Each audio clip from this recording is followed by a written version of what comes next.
Hi, hello, namaste. Welcome back to Needs of Children. We are discussing about 10th standard English. In that history, chapter number 8, Gandhi era and national movement. In the previous session, we get the information about Quit India, farmers and workers revolt, the tribals revolt. These are the very important concepts we are discussed in the previous session. Let's come to in this session we are going to get more information about this lesson. Many of the freedom fighters, they gave a very good contribution for the Indian independence. Among that, Subhas Chandra Bose. Subhas Chandra Bose was from Cuttack of Odisha. The role of Subhas Chandra Bose is a decisive step in the Indian national freedom struggle. He became popular as Netaji. The role of Subhas Chandra Bose is a decisive step in the Indian national freedom struggle. Though he had secured fourth rank in the Indian Services ICS, Indian Civil Services exam, he refused posting and become part of the national freedom struggle. So that popularly he was called as Netaji. He engaged himself in organizing the Indians residing outside of India as a counter of Gandhiji's soft protests. He toured many cities like Vienna, Berlin, Rome, Istanbul and other cities, rallied the Indians settled in these places in favor of freedom struggle. The birth and rise of communalism and socialism did influence many in Congress. Within the Indian National Congress, the leftist ideologies took roots. By 1934, Subhas Chandra Bose and Jawaharlal Nehru founded the Congress Socialist Party within the Indian National Congress. Subhas Chandra Bose became the president of Haripur Convention of Indian National Congress with the support of Gandhiji. A difference of opinion broke between the Subhas Chandra Bose and Gandhiji. Gandhiji's soft approach towards the British war policy clashed with Bose's hardline approach for the same. He objected Gandhiji's failure to seek foreign help in matter. Later, 1939, though Subhas Chandra Bose re-elected as the president of Indian National Congress, he had to resign, owning of his differences with Gandhiji. He derailed his decision to fight the British by staying with the structure of Indian National Congress. He quit Congress and founded Forward Black, his own party. The party aimed at staying within the fold of National Congress and had progressive ideals. Subhas Chandra Bose opposed the British war preparation and also the participation of British India in the war. As a result, the British government arrested Subhas Chandra Bose and put him under house of arrest. With the aim of mobilizing the anti-British forces fight against the British, Subhas Chandra Bose escaped from the house arrest and reached Germany.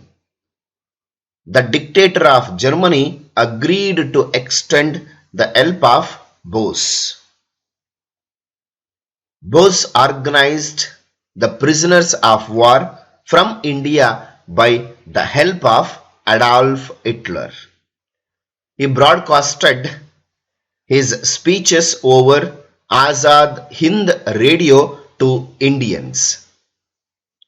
On hearing about the success of Japan in the war, Bose joined hands with Rash Bihari Bose to explore the possibility of seeking the help of Japan to liberate India.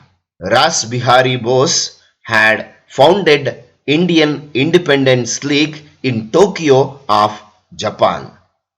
He was calling its military wing as Indian National Army. Bose called for Delhi Chalo on this occasion. He said, "Give me your." Bose joined hands with Ras Bihari Bose to explore the possibility of seeking the help of Japan to liberate India. Captain Lakshmi Sehgal became the commander of Jhansi Regiment, a women wing of Indian National Army. Subhas Chandra Bose said that, "Give me your blood, I will get you Indian independence." Subhas Chandra Bose had planned to attack India through Rangoon to occupy Delhi from British. They started their armed struggle on the Burma border when there was a fire battle between INA and British Army. Subhas Chandra Bose died in aeroplane clash. Since Rangoon was captured by the British Army, the soldiers of INA were arrested by them. Later, most of the Congress leaders were successful in getting the arrested INA soldiers released. So this is the role of Subhas Chandra Bose during the Indian independence. And let's one more personality named called as Dr. B.R. Ambedkar. So Dr. B.R. Ambedkar had believed strongly that political freedom without social freedom is meaningless. Unless the last man in the fold hierarchical social system of Indian society gets social and economic freedom, political freedom is of no values, was his argument.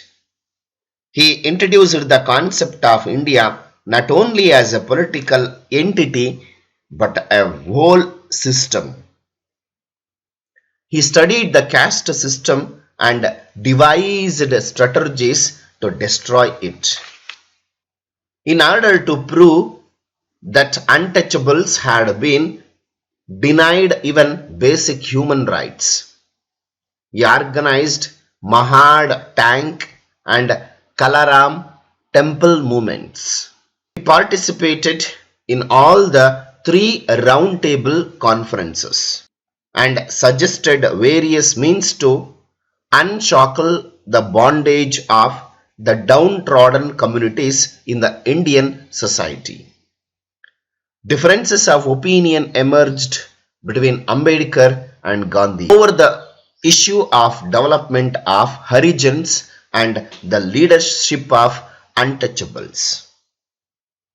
Ambedkar's demand for separate electoral constituencies for untouchables created controversies between Ambedkar and Gandhiji. Ambedkar was Diwan to Baroda Maharaja. He was the member of Bombay Legislative Council and later was also a member of Viceroy's Legislative Council.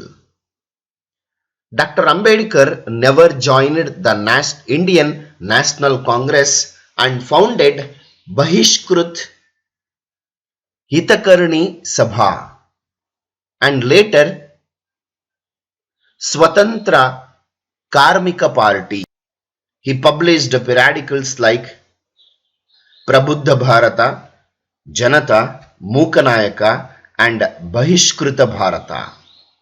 He always stayed away from the communist and sociological ideologies and strived to get justice for farm laborers.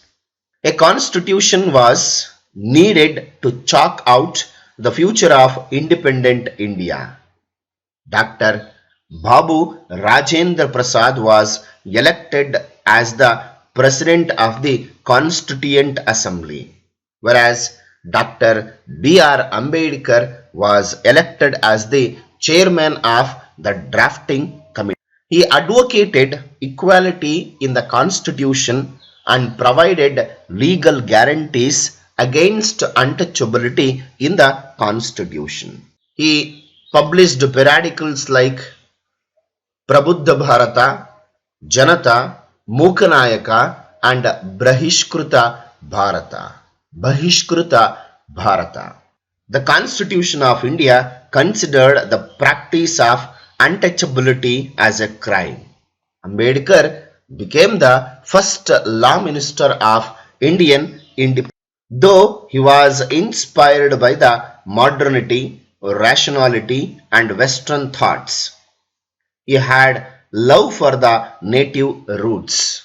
Fed up with the caste system, he left Hinduism and became the Buddhist, which opposed caste system but had remained part of the culture of India.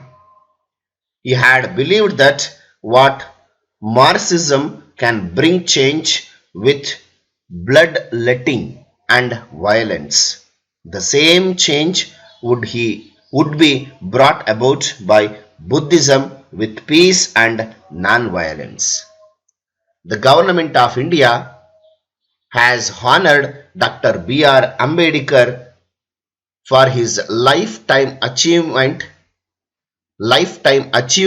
by awarding the highest civilian honor Bharata Ratna, that is posthumously. Dr. B.R. Ambedkar played a very important role with some of the awareness in Maharashtra. The untouchables were not allowed to use the water from a tank in Mahad, a village in Maharashtra. The movement which aimed enabling the untouchables to use the water of the tank called Mahad movement. Similarly, Kalaram temple untouchables were not allowed to enter the temple like elsewhere. Ambedkar devised a revolutionary movement so that untouchables could gain entry to the temple. Though the people became sensitized with these movements, they were not very successful during that time. Ambedkar believed that legal course is the only way out of such situations. So that's it about today's session. I hope you have understood till now what we are discussed. In case if you have any doubts, you can comment in the comment box. I will solve your doubts and I will come back with the next video. Until, keep watching my channel. Thank you. Have a nice day. See you in the next session. Bye bye. Take care.